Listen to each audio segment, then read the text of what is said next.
I never thought I'd be the guy writing something like this. You know, the guy on Reddit or some blog, venting into the void because life flipped upside down over something that, on the surface, looked like nothing. And maybe that's the worst part. It was nothing. A comment from a kid.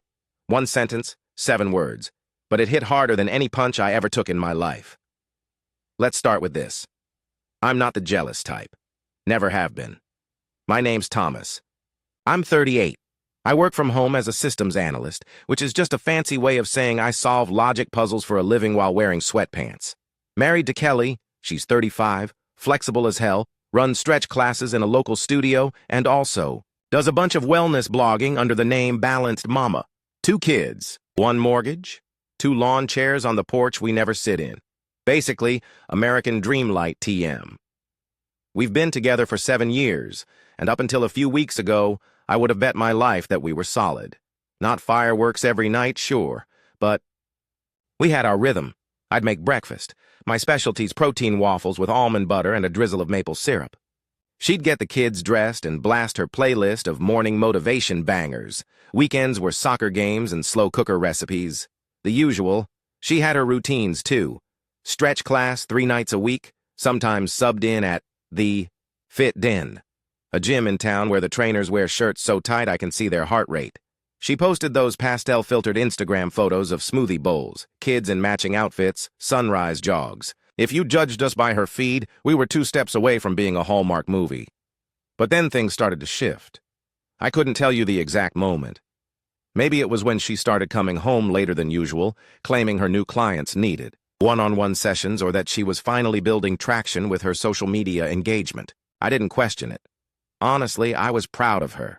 She was doing what she loved, and if she needed extra time to grow her hustle, who was I to complain? The first time I felt it, that little itch in the back of my brain, was during dinner. I was telling this ridiculous story about how I accidentally signed into my work Zoom call with a Snapcam filter on. Yeah, the one that makes you look like a sad potato. And instead of laughing, she just stared at her phone, half smiling at whatever was on the screen. I brushed it off. She was probably tired, maybe hungry. God knows those keto bowls she ate barely counted as food. But the distance was there, like a curtain slowly closing, and then came the ice cream comment. It was a Thursday. I remember because Thursdays are always chicken enchilada night at our place. We had just finished eating. I was rinsing dishes, and the kids were doing that thing where they half-watch a cartoon while trying to sneak cookies from the pantry. Our youngest, Jake, he's 5 and built like a bean sprout, looks up at Kelly and goes, "Mom, can I have ice cream?" Kelly gives him that mom look and says, "Not tonight, buddy. We already had dinner." Without missing a beat, Jake replies, "Okay, I'll just have it tomorrow with the tattoo guy. He said he has a favorite flavor." Now, I've heard a lot of weird things come out of my kid's mouth. Once he told me clouds were made of mashed potatoes and sky sauce. But this made me stop mid-rinse with my hands in the suds. I turned slowly, like I was in a crime show, and just realized the butler did it. Kelly froze for half a second too long, then forced a laugh. "Oh, that? He's just someone who came to the park when I had the kids the other day. He had this giant dragon tattoo on his arm, and Jake wouldn't stop asking questions. He bought them popsicles or something. Totally random.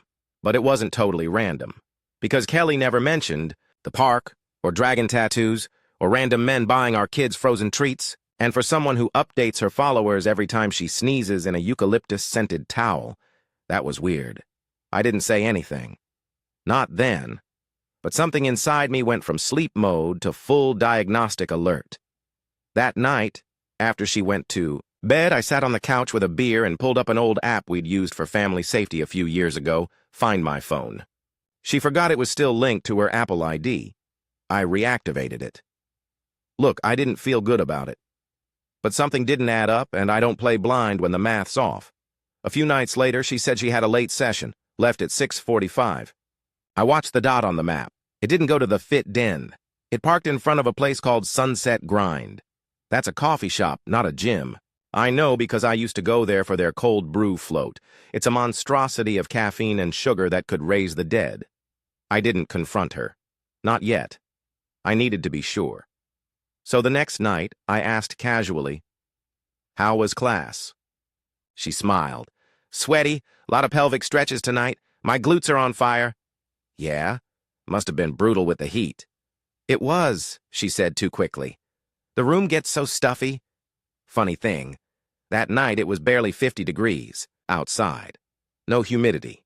I had mowed the lawn in a hoodie, but sure, super stuffy. Still, I didn't call her out. Instead, I started watching more, listening more. And you know what?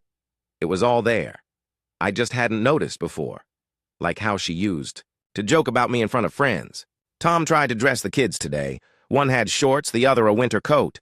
Or, he made gluten-free pancakes with regular flour and swore it was the same thing. I laughed along, thought it was harmless. Now I realized she'd been chipping away at me for a while, making me the punchline so no one noticed the cracks on her side. And then came the final straw. There's a particular kind of silence that fills your chest when you realize the person you trusted most might be feeding you a script, not a blatant lie, but the curated, sanitized, Instagrammable version of the truth. The kind with filters and soft music, the kind where everything's okay, even when your gut's screaming otherwise. After the glutes are on fire excuse and the mysterious trip to Sunset Grind, I started keeping mental notes, not angry ones, just precise, like a spreadsheet of emotional anomalies. Because when your day job is finding patterns in broken systems, you start to recognize when something isn't syncing. Kelly's routines began shifting in small but strategic ways. She started doing more outdoor classes, which apparently required lipstick and those yoga pants that cost more than my entire wardrobe. Her phone was always on silent. She'd laugh at text messages and then swipe them away when I walked into the room saying, "Just memes from the mom group." Right, the mom group. Must be hilarious these days. Then came Thursday night. I made up an excuse. Told her I had a late work call with a client in the UK. She said, "Cool. I'll probably stay after class a bit to help a new client with hip alignment." I watched her walk out in leggings, hair in a ponytail, that huge, balanced mama tote on her shoulder. She kissed me on the cheek. "Don't wait up," she said. I didn't. Instead, I waited 10 minutes, grabbed my keys, threw on a hoodie and a baseball cap, and headed straight to Sunset Grind. I parked across the street and waited like a guy auditioning for a low-budget detective movie. At 7:13 p.m., she pulled up, not in gym clothes. She had changed into jeans and a cropped denim jacket. The one, she said, was too young for a mom of two. Hair down, lipstick on. She looked amazing, honestly. But she didn't look like someone about to lead a class in hip alignment. She went inside. At 7:18 p.m., he arrived, tall, fit, bald, beard, the tattoo guy. He had that cocky walk like he'd just come from deadlifting a bear. On his right arm was a massive dragon inked in red and black, snaking from his bicep to his forearm. Jake wasn't lying. This was the popsicle philanthropist. He walked in and went straight to her table. No hesitation, no awkwardness. He leaned down, she stood up, and they hugged. Longer than a hey friend hug, shorter than a take me now embrace, but definitely with some back patting. She laughed at something he said and touched his arm. Then they sat, ordered something, talked, leaned in, smiled too much. At one point, he showed her something on his phone, and she put her hand over her mouth the way she does when she's genuinely entertained. I hadn't seen her do that with me in months. I didn't take a photo.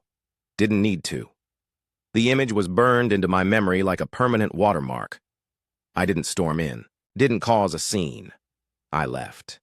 That night, I slept in the guest room. She didn't even notice. "Too tired," she said, and went straight to bed. I stared at the ceiling and thought about every time I'd assumed we were okay. About every time I'd said, "Yeah, she's just tired," or "It's just stress," or "She deserves time for herself." And maybe all those things were true. But you can be tired, stressed, and still not sit in a coffee shop with dragon arm while telling your husband you're stretching hips and sweating glutes. The next morning, I didn't say a word. We had pancakes. I made them. The kids fought over who got the Mickey Mouse-shaped one. Kelly posted a story with the caption, "Saturday morning magic with my crew, each their grateful heart." I almost choked on my coffee. Then, 3 days later, I got a phone call. Not from Kelly, from her mother. Now, for context, her mom, Deborah, is the type of woman who still uses Facebook as her primary news source and thinks everything can be fixed with a good chicken casserole. We don't exactly have deep talks. Mostly, she shares coupons and forwards me health articles titled 10 Ways Kale Could Save Your Marriage. But this time, her voice was serious. "I just want you to know," she said quietly, "you're not imagining things. I've seen it too. The way she acts lately. It's different. And if she's made you feel like you're going crazy, I'm sorry. Because you're not." That broke me more than the coffee shop hug, because it wasn't just me who noticed. And it wasn't just my problem anymore. I thanked her, didn't say much else.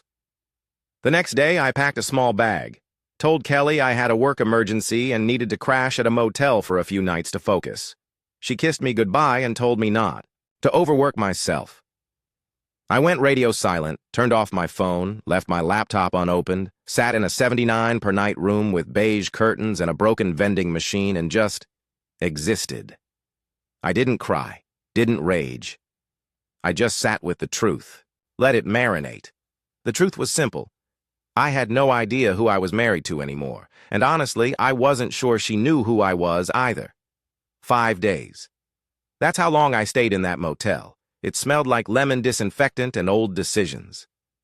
The vending machine still didn't work, and the Wi-Fi password was password 123, which felt about right for the mental state I was in. I didn't talk to anyone, didn't doom scroll, just replayed it all. The coffee shop, the dragon, tattoo, the sudden bursts of laughter that didn't belong to me anymore. On the 5th morning, I went home. I didn't knock. I had a key. This wasn't a movie where you need dramatic entrances. I walked in at 9:17 a.m. She was in the kitchen, hair up, wearing one of those oversized shirts that says wifey vibes. She froze like she'd seen a ghost that brought receipts. I didn't shout, didn't ask, "How could you?" I just dropped my bag near the stairs and said, "You can be with him if you want, but don't pretend it didn't happen. I saw everything." There was a pause. Not a theatrical one. Just the kind where you know someone's entire internal defense committee is scrambling for a strategy. She sat down. Not dramatically, just quietly, like someone who suddenly remembered where they left the guilt. "It wasn't what you think," she said, which, by the way, is never the start of a confession. It's the start of a soft rebranding. I waited. "It happened once," she finally said. "That's it. Just once. I didn't plan it. I felt like something in us had shut off. Like we were going through the motions. I didn't know how to bring it up without making it worse. I'm not trying to excuse it." She looked at me then. Really looked. The way you only do when you realize the person across from you might never see you the same way again. And I told her the truth. Not the dramatic version, but the one with the sharp edges no one ever wants to touch. "You want to know when things actually shut off? When you started using me as the joke in every room we walked into? When your friends laughed at how I couldn't braid our daughter's hair and you joined in like I was just some sitcom dad fumbling through life? When the version of me you presented to everyone else was the guy who couldn't tell quinoa from couscous, even though I was the one making dinner while debugging code with 2 toddlers on my lap?" She didn't argue. That part, at least, she seemed to understand. I told her I wasn't filing for divorce. Not yet. I wasn't going to uproot our kids overnight or make some grand moral statement on Facebook. I wasn't interested in turning this into a war with sides and hashtags, but I also wasn't going to pretend we were fine. So I suggested a pause, not a break, like some high school drama. Just space to figure out if there was anything left to rebuild or if we were just sifting through the ashes out of habit. Kelly, for the first time in what felt like years, didn't try to spin it. She nodded, then said something I didn't expect. "I called a therapist. For couples. I don't know if it'll help. But I thought maybe we could try. Not because I want to fix the image. Because I want to at least hear each other before we decide if we're done." I agreed. Not because I thought therapy would magically untangle the knot, but because if there was any chance of salvaging this mess, it deserved at least one honest attempt without fake smiles and holiday card poses. We went to the first session, the following Tuesday. The waiting room smelled like cinnamon tea and subtle dread. The therapist, Karen, of course her name was Karen, had kind eyes and a notepad full of truths we weren't ready to admit. I won't tell you it was a miracle, but it was real, and sometimes that's more valuable than miracles. We didn't talk about the affair at first. We talked about pancakes, about how I make them in different shapes for the kids, about how I used to draw faces on them with blueberries and how Kelly stopped noticing. That led to other things, the tiny things, like how I always loaded the dishwasher the wrong way, apparently, and how she never told me because it wasn't worth the energy. It turns out the devil doesn't just live in the details. It also sleeps in them, eats breakfast in them, and builds quiet resentments out of them brick by brick. We're not back together. Not yet. We live in the same house, but in separate rooms. We've told the kids that Daddy's working on a big project and needs his own space for a little while. It's not a lie. Emotional demolition is a big project. Some nights we talk, not forced conversations, just small moments. Who picked up the groceries, what the teacher said at the PTA meeting, whether we should get the gutters cleaned before. The rain. Normal things. But they feel heavier now.